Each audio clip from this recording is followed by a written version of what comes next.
인생에서 가장 힘든 순간, 모든 것을 잃었다고 생각할 때, 그럼에도 불구하고 다시 일어설 수 있다는 희망의 이야기를 함께 나누고자 합니다. 주인공 박준호의 이야기를 통해 진정한 성공이 무엇인지, 그리고 인생의 진짜 가치가 무엇인지 함께 생각해 보는 시간이 되기를 바랍니다. 박준호 48살. 그는 강남에서 작은 부동산 중개업소를 운영하며 나름대로 성공한 자산가였습니다. 아파트 2채, 상가 하나. 겉보기엔 부족함 없는 삶이었죠. 아내 미경과 대학생 아들 태민과 함께하는 평범하지만 행복한 일상이 있었습니다. 아빠, 내년에 유학 갈 수 있을까? 태민의 밝은 질문에 준호는 자신 있게 대답했습니다. 물론이지. 아빠가 다 해결해 줄 테니 걱정하지 마.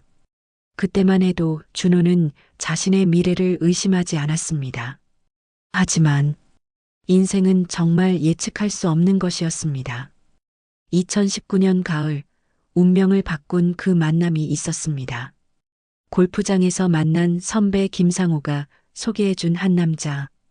이민석이라는 이름의 자칭 투자의 귀재였습니다.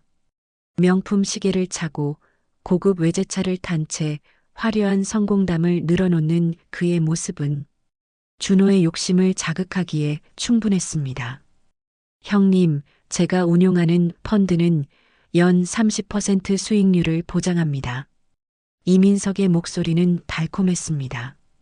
이미 300억 규모로 성장했고요. 지금이 마지막 기회입니다. 가짜 수익률 보고서, 허위 투자 설명서. 준호는 그 모든 것이 거짓인 줄 몰랐습니다. 이건 절대 손해볼 일이 없습니다. 3개월만 맡겨보세요. 달콤한 말에 속아 넘어간 준호는 처음엔 5천만 원, 그 다음엔 1억, 3억, 결국 아파트, 상가를 담보로 대출까지 받아 전 재산을 모두 그에게 맡겼습니다. 그리고 2020년 코로나가 터지면서 모든 진실이 드러났습니다.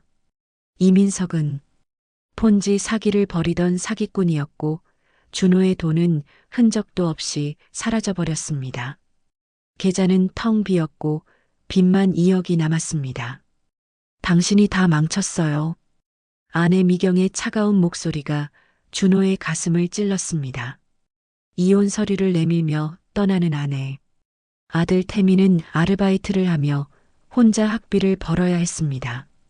친구들은 하나둘 연락을 끊었고 부동산 중개업소도 문을 닫을 수밖에 없었습니다. 빈 원룸에 홀로 남겨진 준호는 소주병을 안고 자신을 탓했습니다. 나는 끝났어. 다시는 못 일어나. 왜 그때 욕심을 부렸을까? 목소리마저 잃어버린 채 준호는 깊은 절망 속으로 빠져들어갔습니다. 2021년 봄이었습니다. 술로 하루하루를 버티던 준호는 갈 곳도 할 일도 없어서 우연히 동네 도서관에 발걸음을 했습니다. 그곳에서 한 여인을 만났습니다. 김지연 45살. 자원봉사로 책을 정리하며 차분한 미소를 띠고 묵묵히 일하는 그녀의 모습에서 묘한 평온함이 느껴졌습니다. 처음 보는 얼굴이네요. 이곳에 자주 오세요? 지연이 먼저 말을 걸었을 때 준호는 어색하게 고개만 끄덕일 수 있었습니다. 사람과 대화하는 것조차 어색한지 오래였으니까요. 며칠간 같은 시간에 도서관에서 마주치며 두 사람은 자연스럽게 이야기를 나누게 되었습니다. 어느 날 지연이 자신의 이야기를 털어놓았습니다. 저도 한때는 작은 빵집을 운영했어요. 지연의 목소리엔 그리움과 아픔이 섞여 있었습니다. 1997년 IMF 때 망하고 남편과도 헤어지게 됐죠. 10살이던 아들 현우를 혼자 키우느라 청소일, 식당일, 안 해본 게 없었어요. 준호는 놀랐습니다. 이렇게 평온해 보이는 사람에게도 그런 아픈 과거가 있다는 것이 말입니다. 그럼에도 포기하지 않으셨군요. 준호의 말에 지연이 잔잔한 미소를 지었습니다. 사람은 누구나 넘어져요. 중요한 건 다시 일어서는 거예요. 그 말이 준호의 마음에 큰 울림을 주었습니다. 전 다시 일어설 힘이 없어요. 모든 걸 잃었거든요. 저도 그랬어요. 지연의 목소리는 따뜻했습니다. 하지만 아들이 있었고 살아야 할 이유가 있었어요. 지금 현우는 간호사가 되어 환자들을 돕고 있어요. 제가 포기했다면 불가능한 일이었겠죠. 두 사람은 점점 서로의 상처를 이해하고 실패와 아픔을 나누는 동반자가 되어갔습니다. 지연과의 만남은 준호에게 작은 희망의 빛이 되기 시작했습니다. 2021년 여름 장마가 쏟아지던 어느 밤이었습니다. 편의점에서 소주를 사들고 나오던 준호는 골목에서 쓰러진 한 노인을 발견했습니다. 70대로 보이는 할아버지가 의식을 잃고 비에 젖어 있었습니다. 이런 큰일이네. 준호는 망설이지 않고 즉시 119에 신고했습니다. 할아버지, 괜찮으세요? 금방 구급차 올 거예요. 구급차가 도착하고 준호는 자연스럽게 함께 병원으로 향했습니다. 노인의 보호자가 올 때까지 밤새 그 자리를 지켰습니다. 새벽 5시 노인이 깨어났습니다. 젊은이, 고마워요. 당신 덕분에 살았네요. 노인의 이름은 박영수, 73세. 알고 보니 동네에서 30년간 미소 제과점을 운영해온 유명한 빵집 사장이었습니다. 아들은 의사가 되어 미국에 있고 딸은 결혼해서 부산에 살아요. 할아버지의 목소리에 외로움이 묻어났습니다. 이 나이에 혼자 가게를 운영하기가 참 벅차네요. 며칠 후 태어난 박영수 할아버지가 준호를 가게로 불렀습니다. 30년 역사가 느껴지는 따뜻한 빵집. 각 구운 빵의 고소한 냄새가 가게를 가득 메우고 있었습니다. 은혜는 잊지 않네. 할아버지의 눈빛이 진지했습니다. 가게를 이어줄 젊은이가 필요했는데 혹시 함께 해보겠나? 빵 만드는 기술을 가르쳐주고 나중엔 가게도 넘겨줄 생각이네. 준호는 망설였습니다. 자신에게 그런 능력이 있을지, 또 실패하면 어떻게 될지. 하지만 지연의 말이 떠올랐습니다. 기회가 왔을 때 잡지 않으면 인생은 달라지지 않아요. 준호는 깊게 숨을 들이쉬고 말했습니다. 할아버지, 해보겠습니다. 그 순간 준호의 새로운 인생이 시작되었습니다. 새벽 4시, 준호의 새로운 하루가 시작되었습니다. 박영수 할아버지는 50년간 축적한 제빵 노하우를 아낌없이 전수했습니다. 빵은 마음이야. 할아버지의 목소리엔 깊은 철학이 담겨 있었습니다. 급하게 만들면 안 되고 정성을 들여야 해. 반죽할 때도 발효시킬 때도 굽을 때도 마음을 담아야 한다고. 처음엔 밀가루 반죽도 제대로 못했던 준호. 손은 거칠어지고 온몸이 밀가루 투성이가 되었습니다. 하지만 오랜만에 마음이 살아있음을 느꼈습니다. 무언가를 창조한다는 기쁨, 정직한 노동의 보람. 그것들이 조금씩 준호를 변화시켰습니다. 처음에 비해 많이 늘었네. 할아버지의 격려 한마디에 준호는 더욱 힘을 냈습니다. 반죽의 감이 제법 좋아졌어. 이 정도면 손님들에게 내놔도 되겠네. 한편 지연은 매일 빵집을 찾아와 함께 메뉴를 연구했습니다. 과거 빵집 경험이 있던 그녀의 조언은 정말 값진 것이었습니다. 여기에 단호박을 넣어보면 어때요? 건강하고 맛도 좋을 것 같아요. 이 크림빵 너무 달지 않나요? 요즘 사람들은 덜 단 걸 좋아해요. 두 사람은 웃으며 신제품을 개발했습니다. 단호박빵, 덜 단 크림빵, 견과류가 들어간 건강빵. 하나씩 완성할 때마다 성취감이 쌓여갔습니다. 그리고 점차 손님이 늘어나기 시작했습니다. 사장님, 이 소보로빵 정말 맛있어요. 단골 할머니의 칭찬에 준호의 얼굴에 미소가 번졌습니다. 아저씨 빵이 예전 할아버지가 만들던 것보다 더 맛있어요. 동네 아이들의 순수한 말에 준호는 깊은 보람을 느꼈습니다. 매출도 조금씩 늘어갔습니다.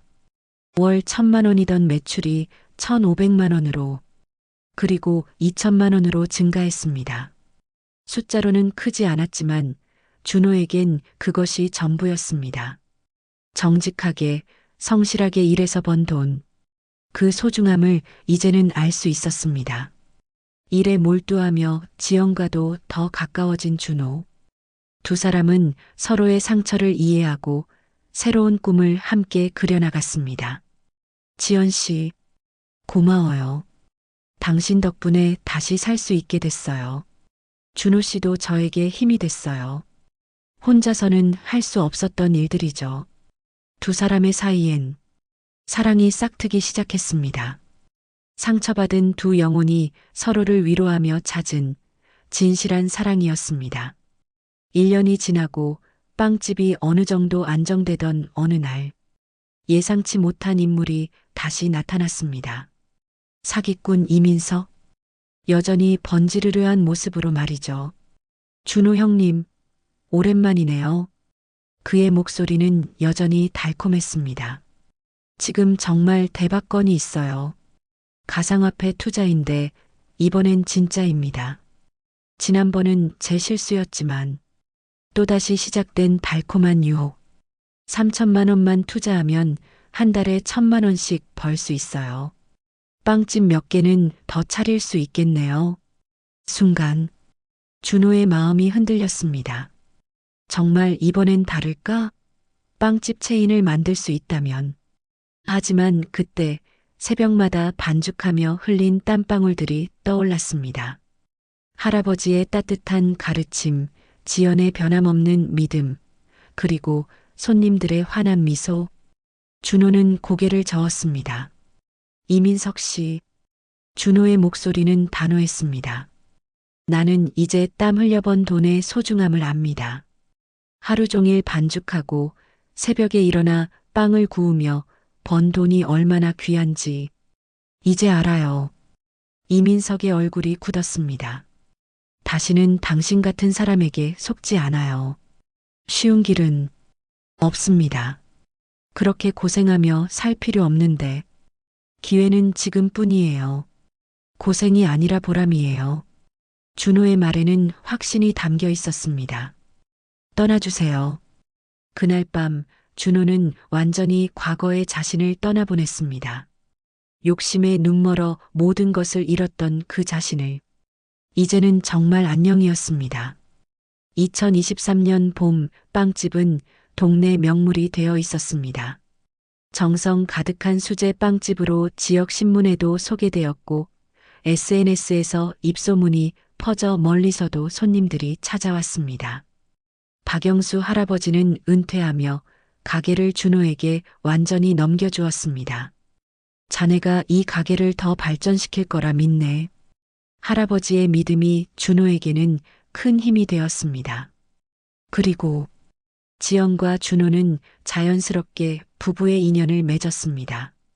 지연의 아들 현우와 준호의 아들 태민도 새 아버지와 새 형을 기꺼이 받아들였습니다. 아빠, 진짜 자랑스러워요. 이렇게 다시 일어서시다니. 태민이 빵집을 찾아와 한 말이었습니다. 그 말을 들은 순간 준호의 눈시울이 붉어졌습니다. 개업 2주년 날 작지만 의미 있는 행사를 열었습니다. 동네 주민들, 단골 손님들, 그리고 가족들이 모두 모였습니다. 준호는 손님들 앞에서 진심을 담은 연설을 했습니다. 저는 한때 모든 걸 잃었습니다. 준호의 목소리는 떨렸지만 확신에 차 있었습니다. 돈에 눈이 멀어 가족도 친구도 모든 것을 잃었죠. 그러나 좋은 사람들을 만나고 정직하게 일하며 다시 일어날 수 있었습니다.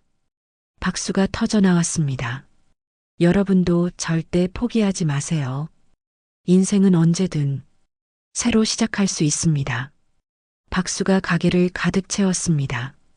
그 순간 준호는 깨달았습니다. 돈이 아니라 사람과 진실한 삶이 진짜 재산이구나. 이제 준호는 경제적 어려움에 처한 사람들을 돕는 멘토가 되었습니다. 월 1회 재기 모임을 열어 자신의 경험을 나누고 있습니다. 실패는 끝이 아니라 새로운 시작의 기회입니다. 중요한 건 포기하지 않는 것이죠. 빵집은 이제 직원 5명을 둔 성공한 사업체가 되었습니다. 준호와 지연은 제2호점 개점을 준비하고 있고 취업이 어려운 중년층을 우선 채용할 계획입니다. 우리가 받은 도움을 이제 다른 분들께 베풀 차례예요. 지연의 말에 준호가 고개를 끄덕였습니다. 준호의 삶은 더 이상 과거의 실패에 묶이지 않았습니다. 사기꾼의 어두운 그림자를 끊고 새로운 사랑과 일터 속에서 다시 웃을 수 있었습니다. 그의 통장 잔고는 예전만큼 많지 않지만 마음은 더 풍요로워졌습니다. 매일 아침 할아버지가 물려준 레시피로 빵을 굽고 손님들의 미소를 보며 사랑하는 사람과 함께하는 일상. 그의 인생은 절망에서 희망으로 완전히 바뀌었고 그 변화는 자신만의 것이 아니라 주변 사람들에게도 용기를 주었습니다.